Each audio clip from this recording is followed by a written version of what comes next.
Bom dia, meus queridos. Sejam bem-vindos a mais uma aula de Geografia com o professor Ulisses. Antes de tudo, faça a inscrição no canal, ok? Nos ajude. E, no mais, uma boa aula, uma boa semana de estudos. Não deixe suas atividades acumularem. Entre em contato comigo caso seja necessário. Eu estou à sua disposição, ok? Então, até o nosso próximo encontro. Fique aí agora com a revisão.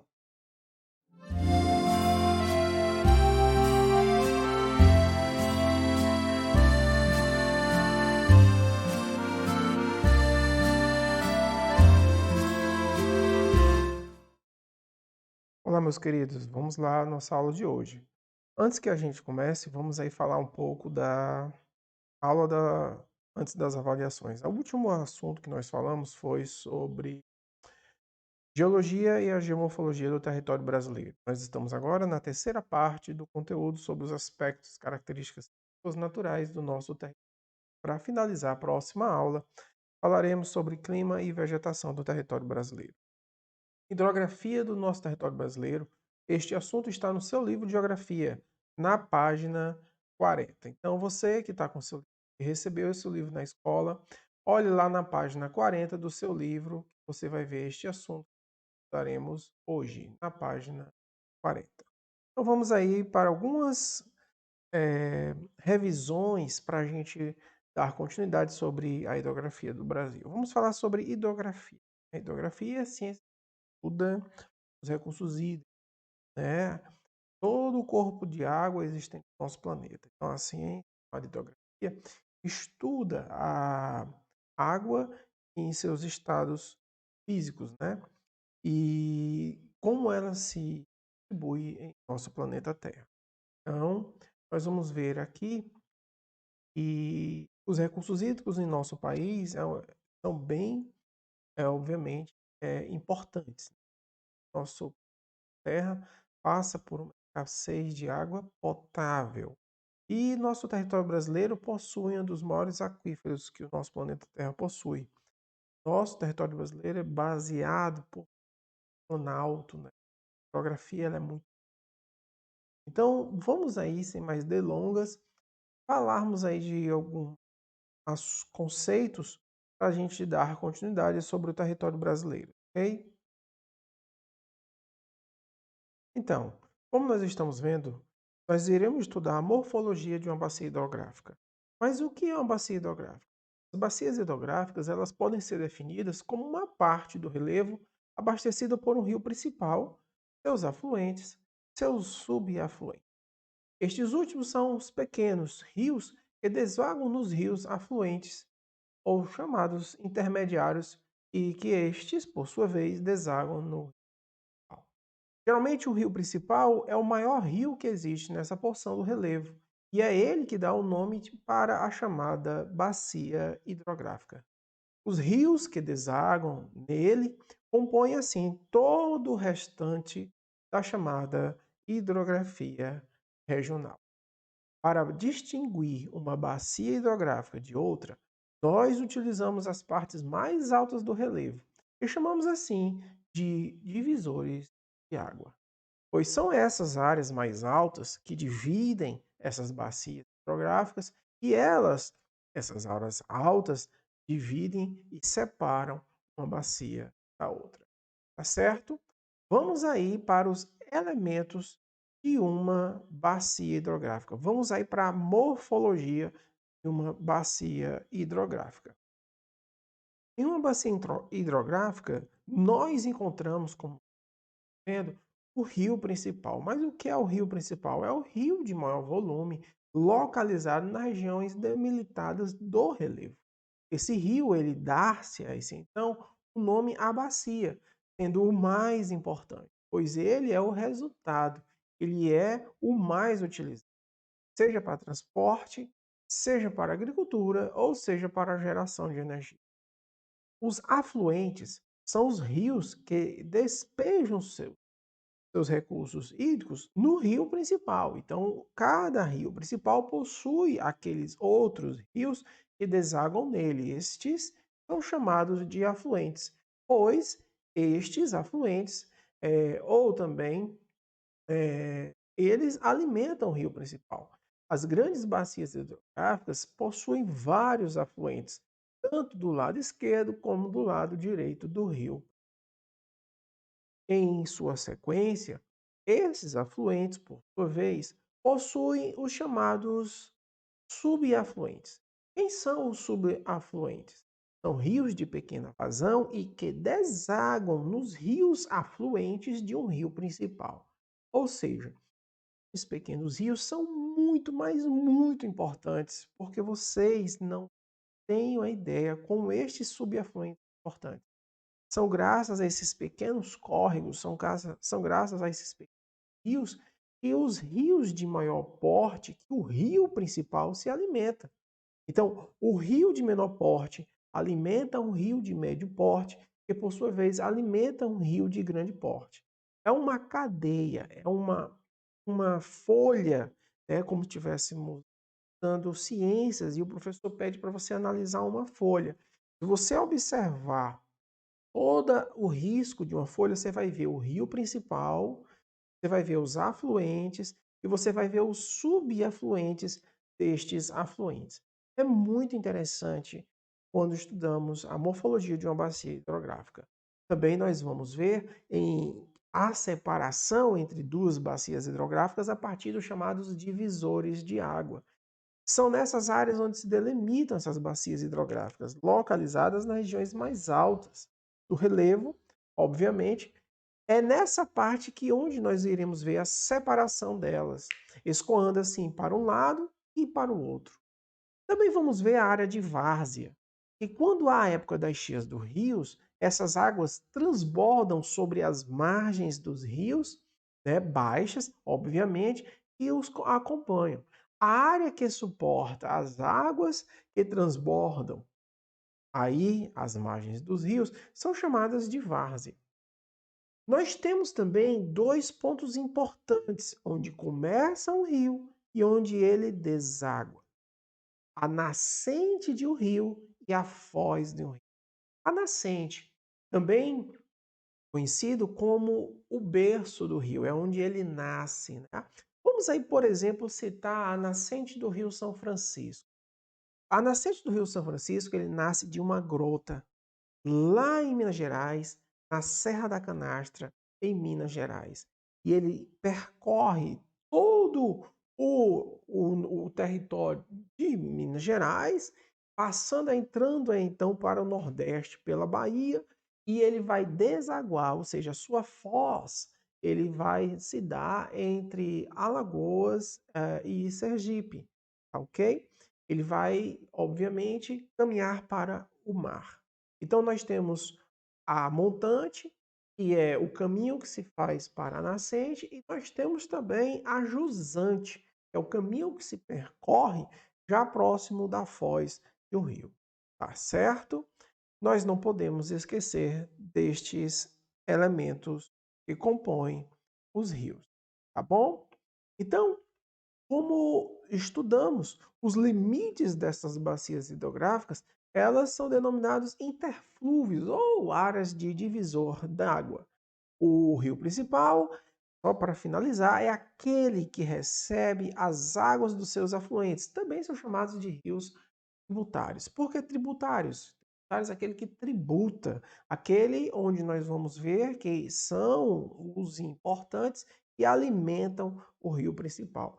E além dos afluentes, nós temos os subafluentes, que são rios e córregos menores, como já falei mais uma vez. E eles são de importância muito grande, porque esses pequenos rios alimentam os rios de médio porte, que são os afluentes, e por sua vez alimentam o rio principal, tá? A gente não pode esquecer. Quanto ao regime de um rio, os rios, eles nascem, eles não aparecem do nada. Então, para formar um rio, nós temos que entender que existem eh, 4 tipos de regime. Primeiro regime são chamados regimes de rios ou chamados nivais. O que são os regimes nivais? Nival vem de neve. Então, um rio que é formado a partir do degelo da neve. Então, estes rios, principalmente, nós iremos encontrar nos rios de alta altitude. O que são rios glaciais ou rios de regime glacial? São rios que são abastecidos pelas geleiras, pelo derretimento das calotas polares, por meio assim de então podendo ser encontrados principalmente nas áreas de frio extremo, como também nos polos do planeta. E por sua vez, nós temos os rios pluviais. Olha, pluvial vem de chuva. Então, são rios que são abastecidos com a precipitação, né? Sendo assim eles os mais comuns em nosso planeta Terra. O curso de um rio define seu tipo de drenagem. Então, quando falamos em drenagem, o que é drenagem? Drenagem é o caminho que o rio percorre, certo? Então, drenagem é o caminho que o rio percorre. E os rios podem percorrer de quatro maneiras sobre a superfície terrestre. Vamos aqui.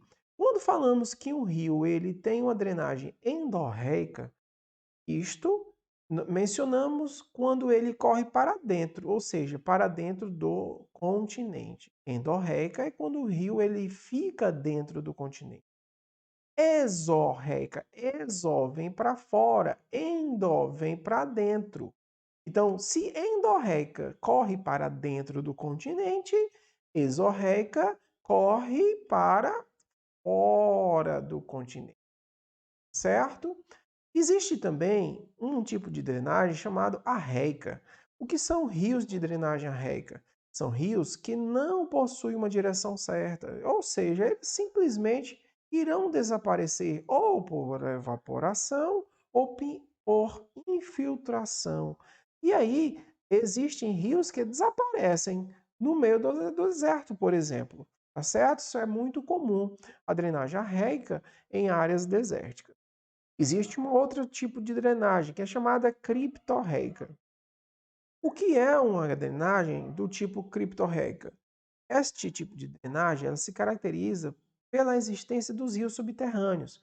A água que está na superfície, ela, dependendo da região onde ela se encontre, se for uma região com bastante calcário, esse calcário vai ser, digamos assim, temos um filtro biológico.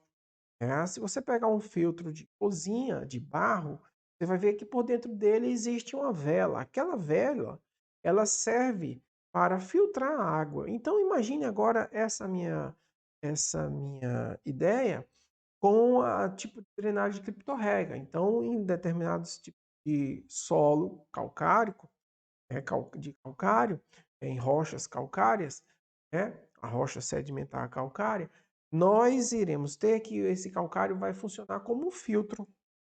A água que está na superfície vai passar por esse calcário e essa água precipitar nas grutas, nas cavernas.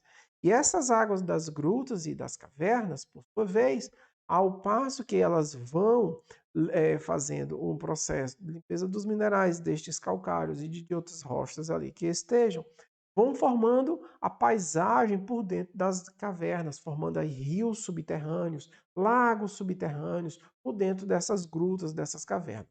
Por exemplo, nós temos a Gruta de Ubajara. No dia que vocês forem à Gruta de Ubajara, vocês encontrarão uma área muito fria por dentro, tá? Então nós vamos encontrar que existem gotículas de água que vão pingar de cima para baixo. E essas gotículas de água vão estar carregadas de sais minerais. São essas mesmas gotículas de água que vão formar as estalactites, e são é, resíduos deste material calcário, de rocha, vindo de cima para baixo, formando aquelas feições pontiagudas. Isso são as estalactites. E o que são as estalagmites? As estalagmites são formadas quando uma estalactite começa a pingar água, tá? E quando uma estalactite começa a pingar água, essa água, quando cai no solo da gruta, ela é carregada de calcário, de outros sais minerais, de outros de outros fragmentos de rocha. Então ela vai pingando e aquela parte que está debaixo da gruta, que está recebendo a água da estalactite, vai começando a formar também, digamos, uma estalactite de baixo para cima. Daqui a pouco, daqui a pouco, quando eu digo daqui a pouco, são centenas de anos, milhares de anos, esta estalactite vai se encontrar com a estalagmite. Quando essa estalactite se encontra com a estalagmite, ela vai formar uma coluna. Olha que legal, né? Então, essa é uma visão que se um dia vocês forem com seus familiares, indo lá para a Gruta de Ubajara, né? Vocês vão ver estas colunas, né? Quando uma estalactite se encontra com uma estalagmite. Bom, os rios, eles desaguam no oceano. E quando eles desaguam no oceano, eles podem desaguar de três maneiras. Eles podem desaguar em forma de estuário, quando o rio ele deságua livremente, tá certo? Para fora do continente, não formando nenhuma ilha, são rios livres, tá certo? Onde os sedimentos são direcionados para fora do continente. São rios de livre, são nessas áreas de estuário. Nós vamos ver uma biota muito bonita e importante de forma flúvio, que é de rio, marinha, né? Então, nessa área de estuário, nós iremos encontrar o encontro do rio com o mar. Então, essas áreas de estuário também encontramos áreas de mangue, de áreas de manguezais, tá? Nós chamamos de planície fluvio-marinha, certo? Depois nós temos um tipo de foz de rio, que além de ser estuário, nós temos uma forma deltaica. É quando o rio ele termina em uma forma de delta. O que é a forma deltaica ou forma de delta? É quando os sedimentos carregados por esse rio chegam à foz e eles formam pequenas ilhotas. Está aqui, ó, uma ilhota. Aqui temos uma outra ilhota. Tá vendo a diferença já de um estuário para um delta? No delta forma essas pequenas ilhas na foz do rio, tá? E aqui também temos áreas de mangue. Então nós temos aqui também uma planície fluvio-marinha de forma onde a foz termina em delta, tá? Você pode perceber que o delta nós iremos encontrar essas ilhas, né, digamos assim, formadas por esses sedimentos que estão carregados pelos rios para dentro do mar, certo? E por último, nós temos também uma foz, que nós conhecemos como foz de regime mista. Tanto possui estuário, como também possui um delta. E no Brasil, para deixar de sermos como exemplo, nós possuímos lá na ilha de Marajó, lá no Pará, nós temos aqui duas formas. Temos tanto um delta, como também nós temos um estuário. Então, nós temos tanto uma forma deltaica na ilha, no Belém do Pará, quando o rio Amazonas ele deságua aí na ilha de Marajó, né? Aqui no Pará, ele vai terminar tanto como foz de delta, e como nós iremos ver também aqui no Pará, nós teremos o estuário. Então, esse aqui é o chamado de regime. Vamos falar agora do nosso país, né? As principais características que compõem a nossa hidrografia brasileira. Primeira característica importantíssima. Nós vamos ver agora, daqui a pouco, ver que o Brasil possui 12 bacias hidrográficas. Mas antes que eu fale sobre cada uma, vamos entender um pouco sobre a hidrografia do nosso país. Em nosso país existe uma grande ocorrência de rios de grande porte.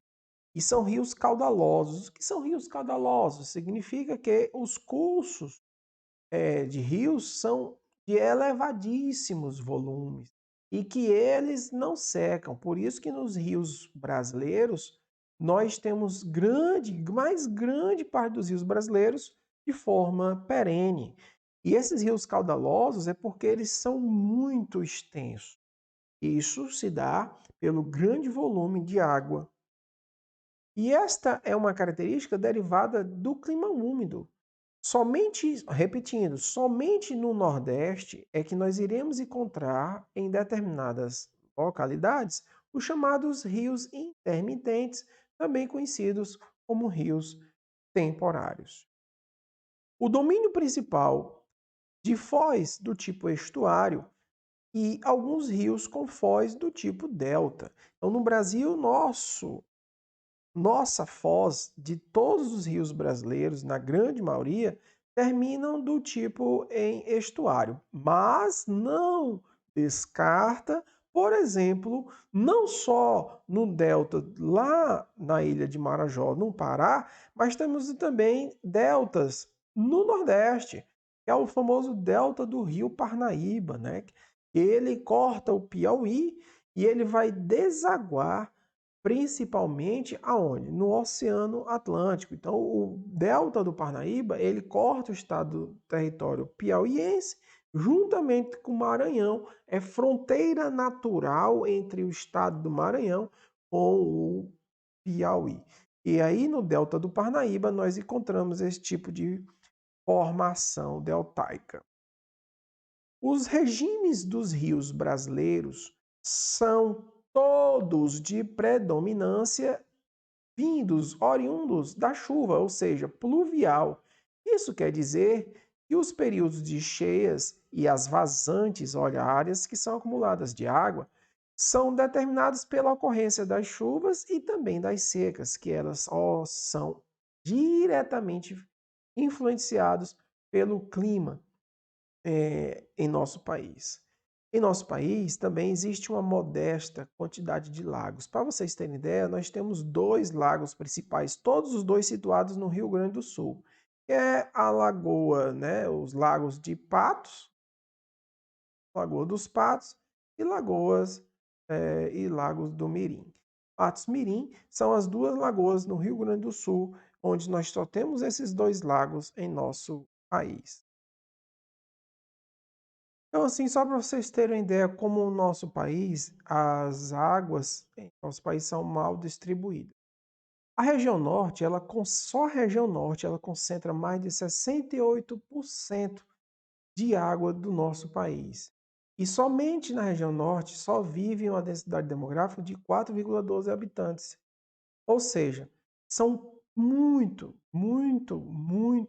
rios que estão localizados na região norte para poucas pessoas.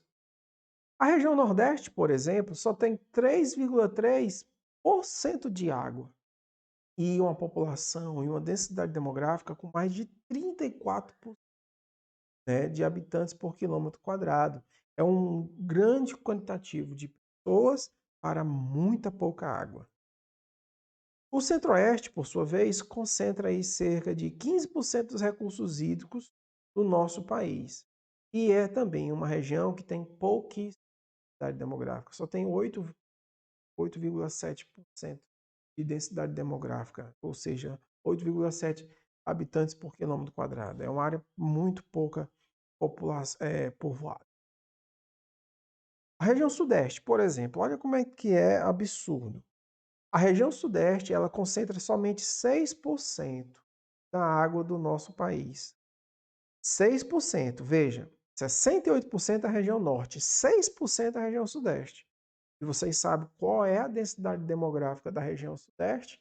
Mais de 86 habitantes por quilômetro quadrado. É a região que possui a maior densidade demográfica do nosso país e só tem 6% de água. É uma região que tem uma escassez de chuva, uma escassez hídrica muito grande. Olha um outro fato também interessante. A região sul, ela possui somente 6,5% de recurso hídrico para uma população de 48% de habitantes por quilômetro quadrado vivendo numa área que só tem poucos rios.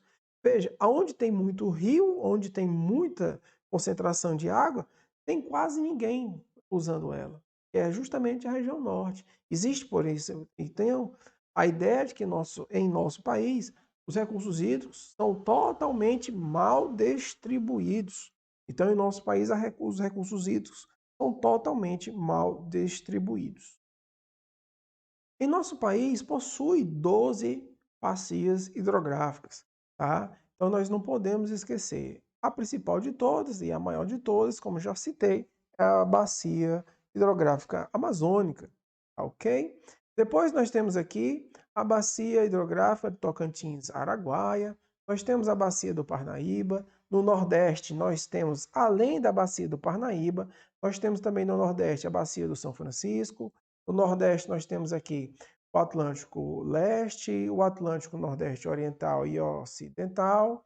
No região Centro-Oeste, além de termos o Tocantins-Araguaia, no Centro-Oeste também temos a bacia do Paraguai. Nós temos a bacia do Paraná, uma parte dela, que é a região Centro-Oeste.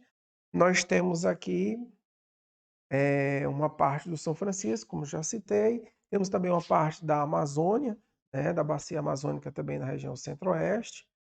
No Sudeste, nós temos parte da bacia do São Francisco, temos parte da bacia do Paraná e temos principalmente a parte da bacia do Atlântico Leste e temos também o Atlântico Sudeste, isso na região Sudeste. E na região Sul, nós temos a bacia do Paraná, nós temos a bacia do Uruguai e nós temos a bacia do Atlântico Sul, tá certo? Então, nós não podemos esquecer disso. Essas são as bacias principais, ou seja, são as bacias principais do nosso país. No caso, bacia principal, no sentido de que são 12 bacias hidrográficas, porém, dentro dessas bacias hidrográficas, cada uma delas existe as suas subbacias. Tá? E é um outro assunto que depois a gente vai falar. Tá certo? Então, vamos terminar este momento lembrando que em nosso país possui 15% da água doce existente em todo o planeta Terra. Em nosso país, nós temos dois aquíferos importantíssimos, né? É que o aquífero Alter do Chão, apesar de ser menor em extensão, ele possui maior volume d'água comparado com o Guarani. Portanto, tamanho não é documento.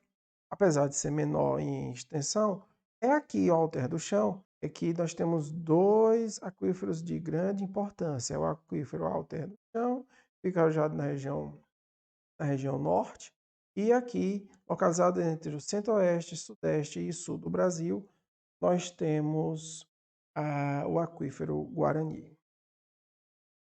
E para finalizar, falando aí as 12 bacias hidrográficas, nós temos um exercício com 3 perguntas. A primeira, o Brasil, por apresentar uma grande extensão territorial e relevo diverso, possui quantas bacias hidrográficas? Segunda questão, qual dessas bacias hidrográficas possui a maior dimensão? Terceira questão, preencha o quadro abaixo. Eu quero que você preencha esse quadro no seu caderno, onde você vai me dizer o nome da bacia hidrográfica e os estados onde eles se localizam. Por exemplo, bacia hidrográfica amazônica. Onde essa bacia hidrográfica está localizada? Aí você vai colocar os estados. Roraima, vai colocar o Pará, vai colocar o Amazonas, vai colocar os estados que aqui ela está localizada, tá certo? Então, pessoal, até a semana que vem. Uma boa aula, bons estudos e uma boa semana para todos.